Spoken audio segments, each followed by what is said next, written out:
Howdy folks, it is Diecastbuffet here again. Welcome back to another NASCAR Diecast review. Today we have a Chase Elliott Southern 500 Napa Children's Healthcare of Atlanta paint scheme. Now this is a very whimsical but awesome paint scheme at the same time. It's definitely a far out car, but I think the meaning behind it is freaking amazing.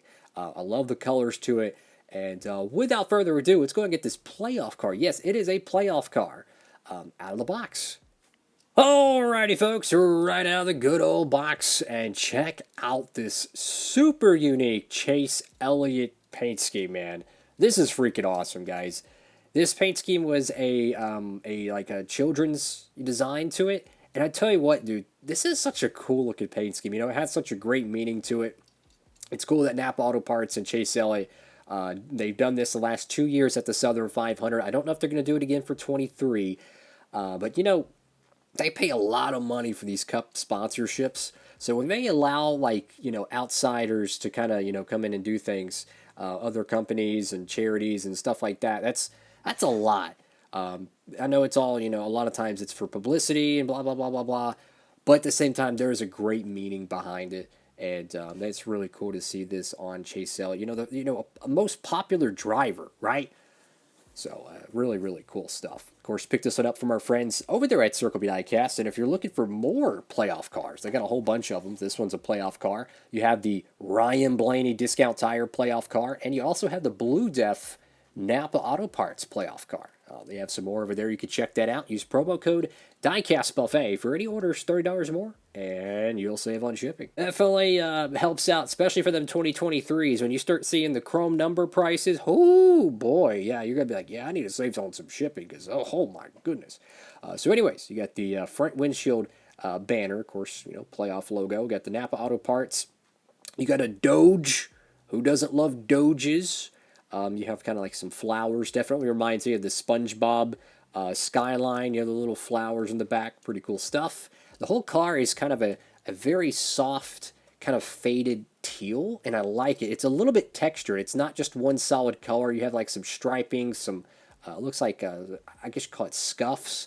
Kind of gives it a little bit of like a worn out kind of old furniture kind of look, and it looks really cool. Like that nice aesthetic. A little bit of rough around the edges. I kind of like that. That's really a cool aesthetic to the paint scheme. Got the pink number 9, which actually looks really freaking cool. I don't know why. Pink looks great on race cars. Judge me. You got Sunoco, yeah, Hendrick Motorsports, go to the left side of the car. Now you got a whole bunch of doggos, which I love doggos, so it's really cool to see that. The wheels are that kind of dark silver graphite.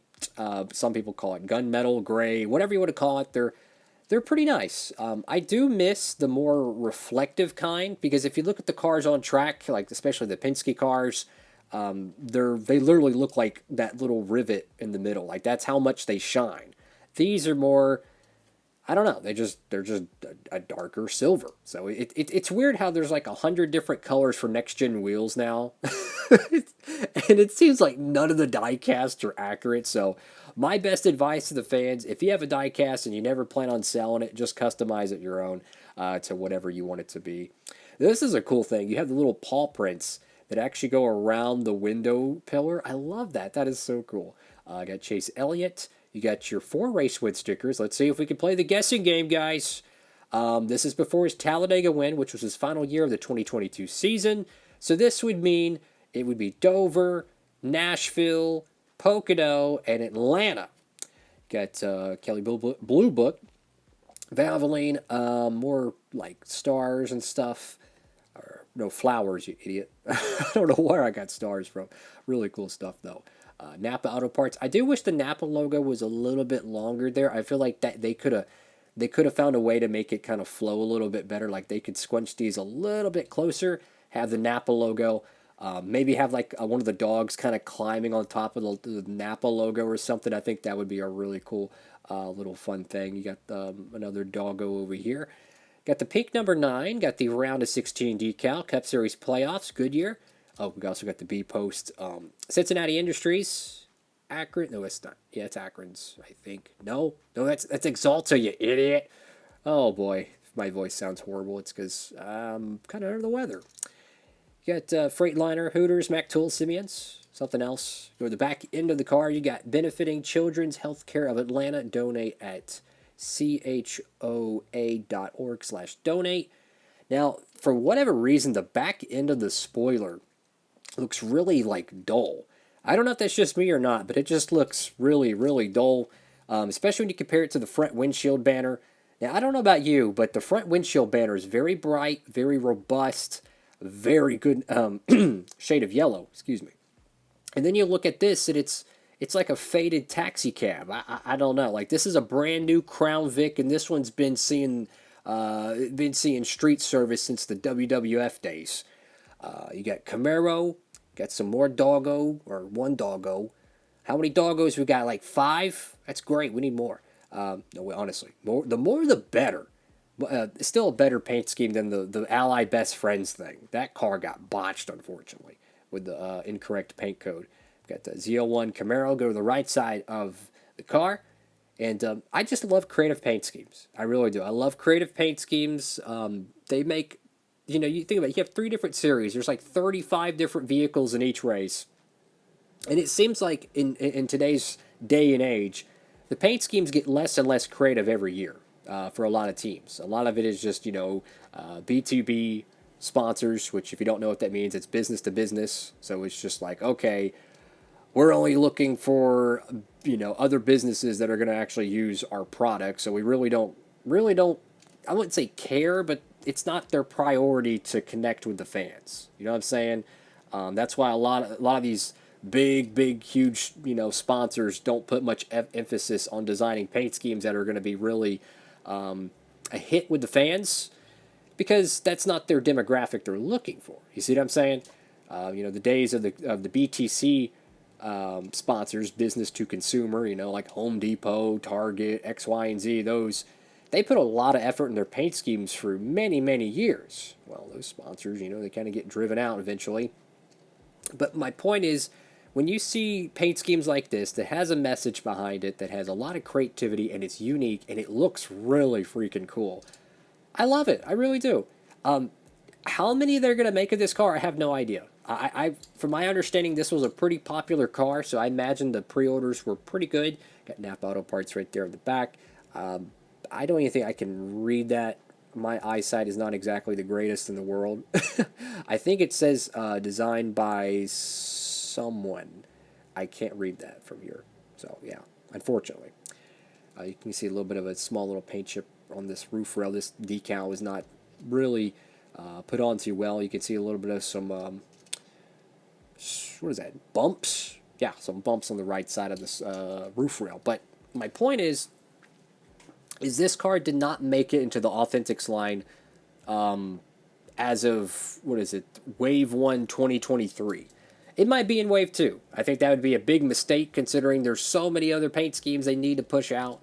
And considering Wave 2 would most likely be a non-PTC wave, it would be high time to have a raced win wave.